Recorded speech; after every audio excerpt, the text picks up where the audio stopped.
Hello दोस्तों, lead up mind में आप सभी का स्वागत है। दोस्तों, आज हम पढ़ेंगे गुजरात के चालुक्य वंश के बारे में। गुजरात को दोस्तों अनिलवाड़ के नाम से भी जानते हैं, इसलिए इसे अनिलवाड़ वंश का सोलंकी वंश के नाम से भी जानते हैं। दोस्तों, चालुक्य या सोलंकी जो थे, अग्नि से उत्पन्न राजपूत माने जाते थे। इस वंश का संस्थापक मूलराज प्रथम था। मूलराज प्रथम के बारे में ज़्यादा जानकारी नहीं मिलती है।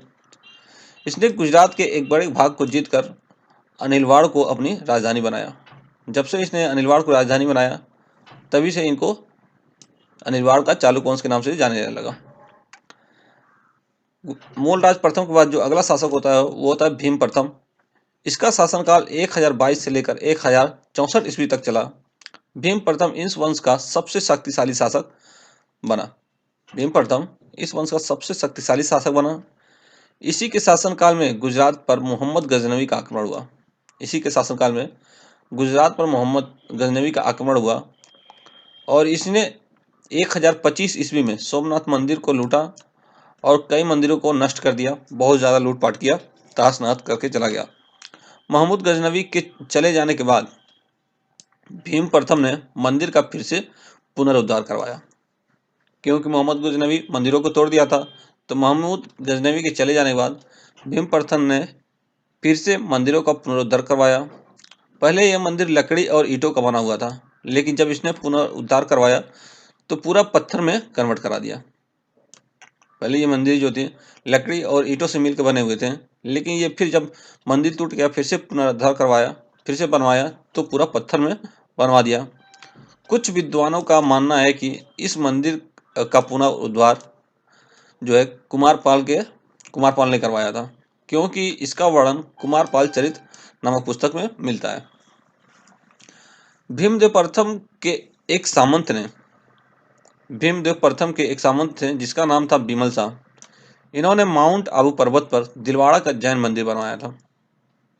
माउंट आबू पर्वत पर दिलवाड़ा का जैन मंदिर किसने बनवाया था? बिमल शाह। बिमल शाह कौन थे? भीमदेव प्रथम के सामंत थे। इस मंदिर को जैन मंदिर का 27वां मंदिर माना जाता है। इस मंदिर को माउंट आबू पर जो दिलवाड़ा का जैन मंदिर है, इस मंदिर को जैन धर्म का 27वां मंदिर माना जाता है। अब इसके बाद जो शासक होगा वो होगा जय सिंह सिद्धराज। इसने 1094 से लेकर 1153 ईस्वी तक शासन किया। इसने परमार वंश के राजा यशो वर्मन को युद्ध में पराजित किया। मालवा के विजय पाने के बाद इसने अवंतीनाथ की उपाधि धारण की। इसने क्या किया? परमार वंश के राजा यशो वर्मन को युद्ध में पराजित किया और मालवा पर अधिकार किया और अवंतीनाथ की उपाधि धारण की। अवंतीनाथ की उपाधि क्यों धारण की? क्योंकि जो उज्जैन था, उज्जैन की राजधानी अवंती थी और इसने उज्जैन जो है मालवा में पड़ता था, तो इसने उज्जैन पर कब्जा किया, अवंती को कब्जा कर लिया और अपनी उपाधि धारण की अवंतीनाथ। आगे देखते हैं। जय सिंह शैव मत अनुयायी था, किंतु जैन धर्म को भी संरक्षण दिया था। जय सिंह शिव का उपासक था, लेकिन जैन धर्म को भी संरक्षण दिया था। इसके दरबार में जैन विद्वान हेमचंद थे। हेमचंद किसके दरबार में थे? तो जय सिंह सिद्धराज के दरबार में थे।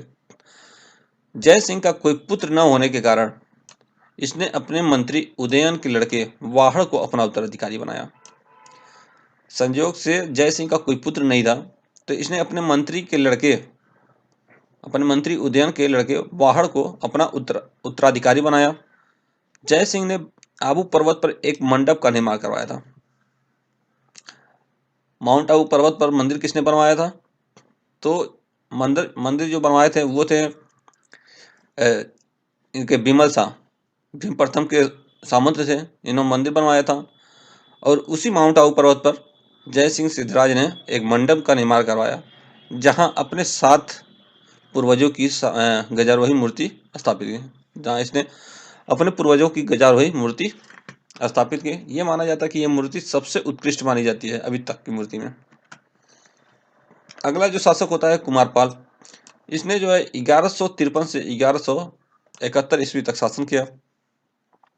इस पर अरोड़ो राज जो चौहान वंश का शासक था, विक्रम सिंह जो परमार वंश का शासक था और भल्लाल जो मालवा वंश का शासक था, इन तीनों ने आक्रमण किया, लेकिन ये तीनों पराजित हो गए।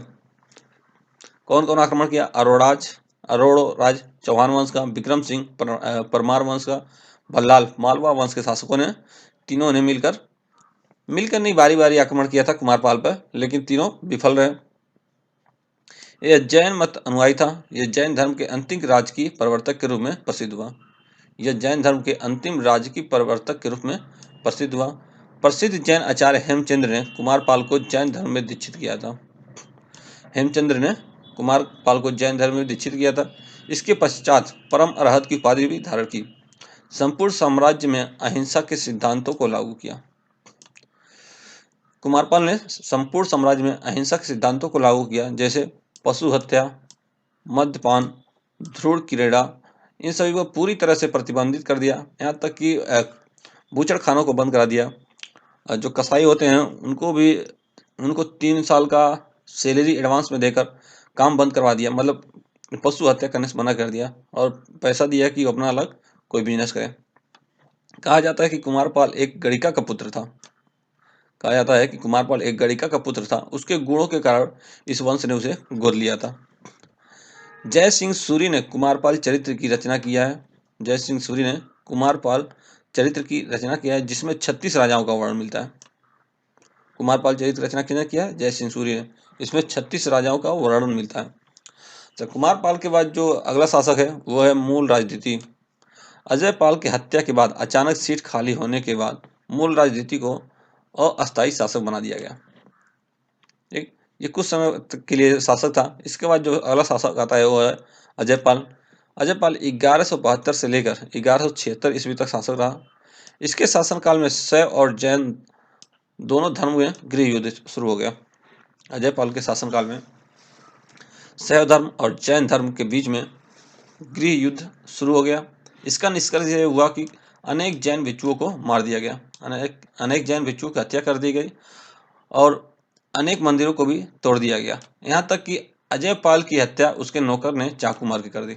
राजा का भी हत्या उसके नौकर ने ही चाकू मार के कर दी। इसके बाद जो शासक हुआ वो है भीमदिति। 1178 से लेकर 1238 ईस्वी तक शासन किया। यह इस वंश का अंतिम शासक था। चालुक्य सोलंकी वंश का ये अंतिम शासक था। इसने चालुक्य सोलंकी वंश की परंपरा एवं प्रतिष्ठा और शक्ति को पुनः स्थापित किया। इसी समय में मोहम्मद गौरी ने 1178 में आक्रमण किया। 1178 में आक्रमण किया था, लेकिन वो पराजित हो गया। कौन? मोहम्मद गौरी। और इसके बाद फिर कुतुबुद्दीन ऐबक ने 1195 में आक्रमण किया था। ये भी पराजित हो गया था, लेकिन कुछ समय के बाद कुतुबुद्दीन ऐबक फिर शासक बना। 1178 से लेकर 1238 तक इसने शासन किया। यह इस वंश का अंतिम शासक था। इसने चालुक्य सोलंकी वंश की परंपरा एवं प्रतिष्ठा को और शक्ति को पुनः प्रस्थापित किया। इसी के समय में मोहम्मद गौरी ने भी आक्रमण किया था और इसी के समय में 1195 में कुतुबुद्दीन ऐबक ने भी आक्रमण किया। मोहम्मद गौरी ने 1178 में आक्रमण किया, लेकिन पराजय हो गया। और इसके बाद 1195 में कुतुबुद्दीन ऐबक ने आक्रमण किया, ये भी पराजय हो गया। लेकिन कुछ समय के बाद कुतुबुद्दीन ऐबक ने फिर से गुजरात पर आक्रमण किया और भीमदिति को पराजित किया और अनिलवाड़ पर कब्जा कर लिया। अब आगे देखते हैं। 1201 ईस्वी में भीमदिति पुनः अपना राज्य प्राप्त किया। फिर भीमदिति चालुक्य वंश का अंतिम शासक था। इसके बाद इसका जो मंत्री होता लवण प्रसाद ने बघेल वंश का स्थापना किया। बघेल वंश का कर्णदिति ये गुजरात का अंतिम हिंदू शासक था। इसने अलाउद्दीन खिलजी के सेना का मुकाबला किया था। इसके बाद यहाँ से जो है सोलंकी वंश समाप्त हो जाता है।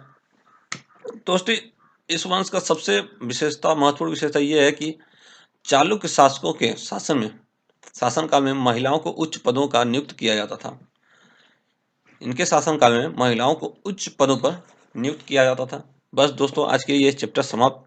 दोस्तों, अगर वीडियो अच्छी लगी तो लाइक करें, शेयर करें और अपने दोस्तों को भी शेयर करें। सोशल